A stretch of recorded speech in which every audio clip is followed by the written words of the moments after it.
एकता music संसार की धमाकेदार प्रस्तुति। कृष्ण अष्टमी के आइल बा दिनवा, धूम मचल संसार में। कृष्ण अष्टमी के आइल बा दिनवा, धूम मचल संसार में। संसार में कृष्ण के जन्म मनावल जाई चंद्रोटा के बाजार में। कृष्ण के जन्म मनावल जाई चंद्रोटा के बाजार में। कृष्ण के जन्म मनावल जाई चंद्रोटा के बाजार में।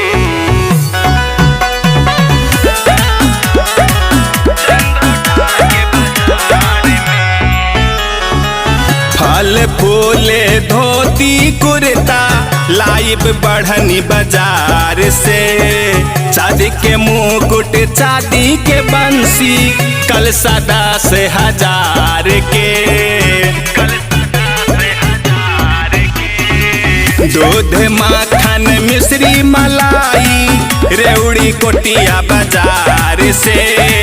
लड्डू बर्फी सेब केरा ले फरिंदेपुर में जाई के।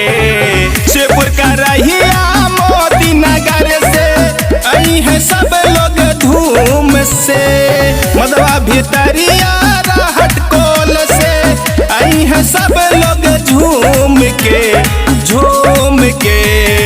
कृष्ण के जन्म मनावल जाई चंद्रोटा के बाजार में। कृष्ण के जन्म मनावल जाई चंद्रोटा के बाजार में।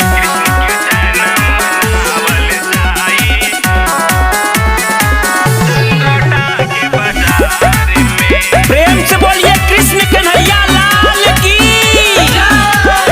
आप सुन रहे हैं एकता म्यूजिक संसार की धमाकेदार प्रस्तुति। ऐसन शुभ दिन पावन मुहूर्त साथी रही हैं साथ में। जन्म दिवस मनावल जाई अष्टमी के आधी रात में। हाथ के गुजहा पाँव के कड़ा माला मोती हार के। करब सिंगार कृष्ण प्यारे के चंदन झोला झुलाई के। लालपुर पिपरी गुलरी भदोखर से देखा सब जाते हैं। दीपक के संग दिनेश जी रही है चिंता कौने बात के।